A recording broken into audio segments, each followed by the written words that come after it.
Hello everyone, this is Nathan here. So now in this video I'll be preaching against this very common false doctrine I see nowadays. That is the doctrine of original sin. Now, what is original sin? Original sin is simply the doctrine.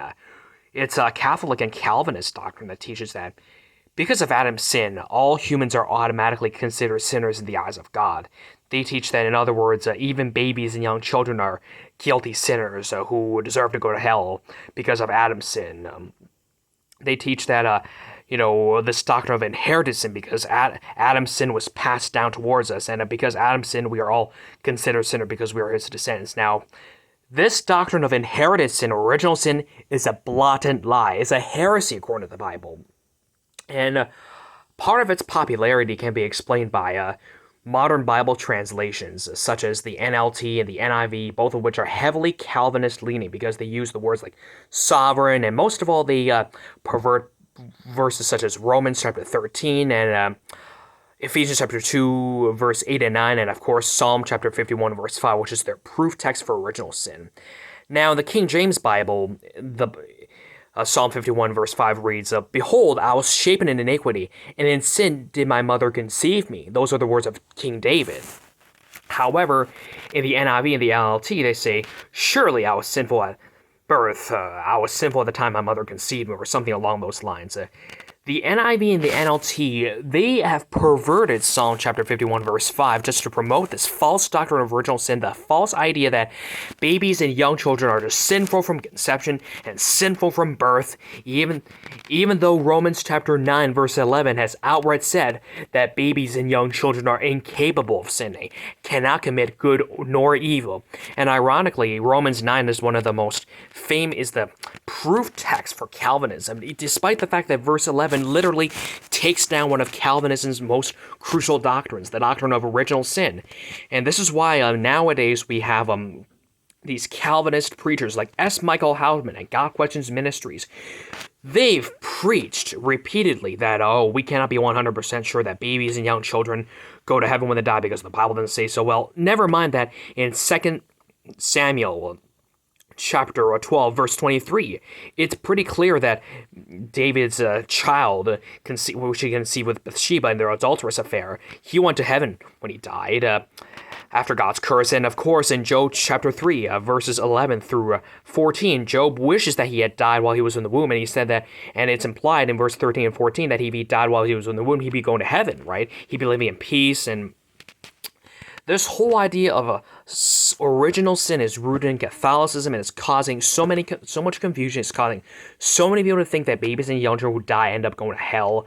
It's causing, the Catholics to teach infant baptism. They teach that, babies who don't get infant baptized, they go to hell because of God automatically holds all men, counts all men as guilty sinners because of Adam's sin. That is a lie, my friends. Now, that is true that because of Adam's sin, we are all sinners, right? According to Romans chapter 5. Now, a lot of people will be using Romans chapter 5 to prove, original sin, but that's not the case. Now, it's true that because of Adam's sin, we are all guilty sinners. Why?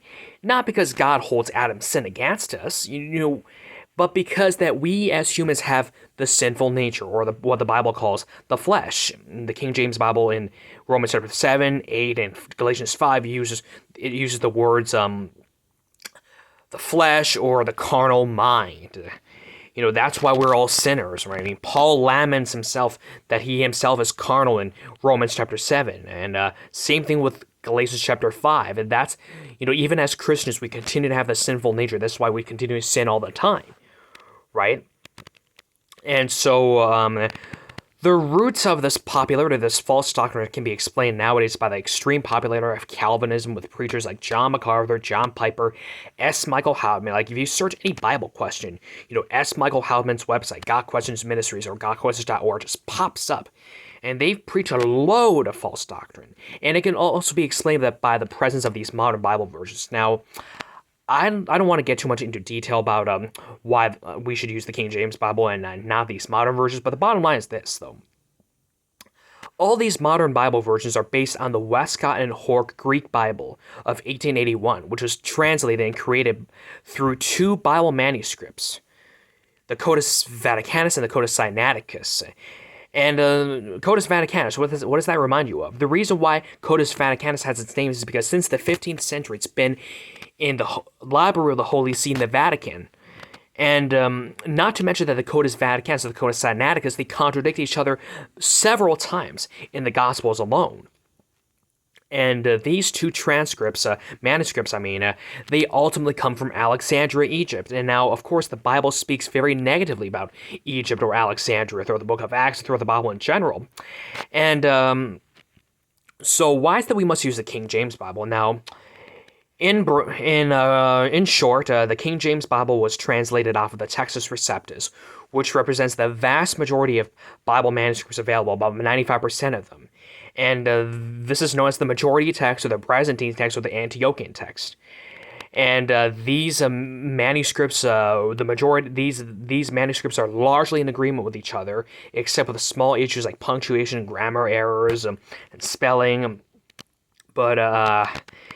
That's the majority text is also known as the Antiochian text. Now, why? It's because in Acts chapter 13, we see that the Word of God was originally published throughout the region of Antioch. So it makes sense that the Textus Receptus represents the original biblical text. And there's several reasons as to why we should be using the King James Bible and not any other modern Bible versions. One of them is that the modern Bible versions, they are all rooted in ecumenicalism. The NIV was translated, rooted in ecumenicalism, the ESV as well, the NLT, and not to mention that these modern Bible versions are all created by the Calvinists. This is why the Calvinists are almost never King James only. They almost always promote, use NLT, ESV, NIV. This is why they also, explains also the prevalence of this false doctrine of absolute submission to tyranny. They use Romans 13, which in the NLT, the ESV, the NIV promotes this false doctrine of submission. Why? It's because the Calvinists teach this heresy called God's sovereignty. Now, the word sovereign doesn't even appear, in the King James Bible, but it appears hundreds of times in the NIV and the NLT. And this explains why the Calvinists love to use the NIV, the NLT, and the ESV. And so, in short, the reasons I presented are, not only that the doctrine of original sin is false, but also the fact that these modern Bibles are largely responsible for mass deception. And given that they're all rooted in the Westcott Horde Greek Bible, in Greek Bible 1881, the man who created that Bible, Westcott Horde, they were corrupt men, but also that one of the manuscripts he used was called the Codex Vaticanus. So all these modern counterfeit Bible translations have their roots in Catholicism. This is why they're just promoting doctrines like original sin by perverting Psalm 51, verse 5. Why? It's because the doctrine of original sin originates in the Catholic Church, and Calvinism is strongly rooted in Catholicism.